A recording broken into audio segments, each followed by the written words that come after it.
जब मैं college days में था तो यूं ही मेरे साथी किसी एक का नाम लेके मुझे छेड़ दिया करते थे। असल में कुछ नहीं था। लेकिन होता यह था कि जब कभी मान लीजिए एनुअल फंक्शन है, कॉलेज गैदरिंग है और किसी ने कोई नाम उस तरह का ले लिया तो मुझको अपने चेहरे के भाव संतुलित रखने में बड़ा मेहनत करनी पड़ती थी, जबकि ऐसा कुछ था नहीं। तो अभी एक नाम जो मैंने लिया, आपसे एक सवाल भी पूछा और उस समय मैं आपके चेहरे के भाव भी पढ़ रहा था।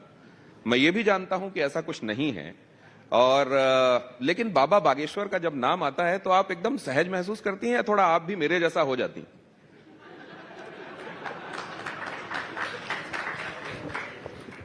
देखिए, मुझे ऐसा लगता है कि ये अब इतना एक तो पुराना इंसिडेंट हो चुका है कि अब नाम आते ही मतलब मुझे लगता है कोई और क्वेश्चन होगा ही नहीं, शायद वही रूमर का क्वेश्चन होगा। इसीलिए पता नहीं, मुझे हंसी भी आती है और वो हंसी को मैं कंट्रोल करने की कोशिश करती हूँ कि वो ज्यादा डिसरिस्पेक्टफुल ना लगे। बट मुझे ऐसा लगता है कि आपको वो फील तब होगा जब मैं उनसे आज तक मिली नहीं हूँ। द ट्रूथ इज, मैं आज तक मेरा और उनका आमना सामना नहीं। वो तो ईश्वर से भी आप आज तक सीधे नहीं मिली होंगी। ईश्वर और इंसान में बहुत अंतर होता है। अगर आप ईश्वर के साथ कंपेयर करने की बात करें, नहीं, किसी से रिलेट करना, किसी से कनेक्ट करना, अटैच्ड होना। नहीं, कई लोग प्रधानमंत्री नरेंद्र मोदी से कभी नहीं मिले हैं, लेकिन वो जितना आप मिली हैं, आप सौभाग्यशाली हैं। बहुत सारे लोग ऐसे नहीं हैं जो मतलब मिले हों, लेकिन वो बड़े पैशन से, उतनी इंटेंसिटी से उनसे जुड़ाव महसूस करते हैं। नहीं, आई वुड से उस सेंस में भी नहीं, क्योंकि नाम हम मिले नहीं, हमने एक ही बार बात की है और उस पर भी I think for just 5 minutes वो मुझे उन जो विवाह इत्यादि हो रहे थे उन्होंने मुझे इनवाइट किया था। दुर्भाग्य से मेरा कुछ काम था और मैं नहीं जा पाई थी वहां पर मुझे ऐसा लगता है कि ये टॉपिक या ये बात उनके लिए भी बहुत अजीब थी और उनसे भी कई इंटरव्यूज में बार बार पूछा गया था। मेरे लिए मुझे लगता है एक्स्ट्रा अजीब थी। I don't know, being a girl शायद इस माइंडसेट से आपको पाला जाता है कि ऐसा नहीं, आपके लिए बातें होनी चाहिए। तो ये बड़ा ही एक कहते हैं ना कि आपके लिए बड़ा वियर्ड सा टॉपिक हो चुका है कि अब कुछ अच्छी बात भी होगी तो आपको ऐसा लगता है कि अरे ना ही हो तो अच्छा। नहीं, वैसे एक बात जया जी, आप तो बचपन से सार्वजनिक जीवन में आ गई, तो आप ये भी जानती होंगी कि सार्वजनिक जीवन में आने के अपने उसके हाईज हैं और अपने उसके लोज हैं। आप एक आम बच्चे की तरह, मुझको नहीं लगता कि बचपन में भी आप जाके उस तरह से चॉकलेट खरीद पाती होंगी, आइसक्रीम खा पाती होंगी।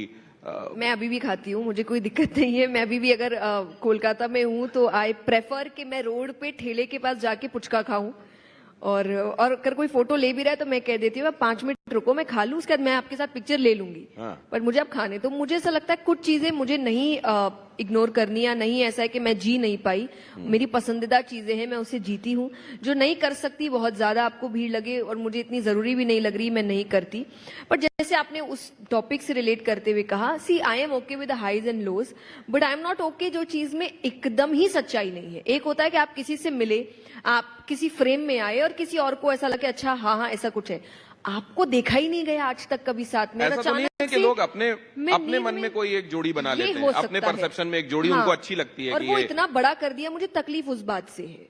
अगर आपको पसंद आया, आप ये बात रख सकते हैं कि मुझे पसंद आया, पर इस बात को इतना बड़ा कर देना एंड देन न्यूज चैनल्स का उसको अपलोड करना कि अरे हो चुकी है, हो रही है, तो मेरे लिए बहुत वैसे आप ही के एक इंटरव्यू के हवाले से मैं बोल रहा हूं। आप तो यहाँ कह रहे हैं कि बड़े आजादी से मैं ले लेती हूँ और ले लेती थी, लेकिन इतनी ही आजादी के साथ सारे काम अगर आप कर पाती हैं एक आम आदमी की तरह, तो बचपन में वो आइसक्रीम खाते हुए आपको किसी ने देख के ये ना कहा होता अच्छा आप भी यहीं आके आइसक्रीम खाती हैं? नहीं, अब मुझे कहा है, मैंने हैदराबाद कथा करी और मैं वहां के सबसे बड़े आई थिंक आइसक्रीम पार्लर में गई और मैं आइसक्रीम खा रही हूँ। मुझे नहीं लगता आइसक्रीम खाना पाप होता है या कोई बहुत गलत बात है। अच्छा, एक बात बताइए, कितने लोगों का क्रिश्चियन डियोर का बैग, उसकी फोटो खींच के उनसे पूछा जाता है ये बताइए कि आपने बैग क्यों रखा? कितने लोगों का खींचे बताइए? अरे आप बताइए, आपके पास, मैं वो ही पूछ रही हूँ, कितनों के पास बैग है और कितनों के पास बहुत कुछ है हमारी ही फील्ड से, ये मेरे से ही क्यों पूछा जा रहा है? और जबकि मैंने तो फिर आप मानती है ना कि आपका जीवन एकदम बाकियों की तरह जैसे बाकी जी लेते हैं, जब आप सार्वजनिक जीवन में और वो आप सेलिब्रिटी स्टेटस आप अटेन कर लेते हैं तो बिल्कुल उस तरह से नहीं जी पाते आप जैसा एक सामान्य आदमी जी पाता है। But I am okay with it. मुझे जो मिला है वो बहुतों को नहीं मिला है। तो आप टेंशन में आई थी जब ये बैग कंट्रोवर्सी हुई, आपकी फोटो आई और देखो इतना महंगा बैग, 2 लाख का बैग? नहीं, इस वजह से तो बिल्कुल नहीं, मुझे तो नहीं। I will by another bag, I don't care.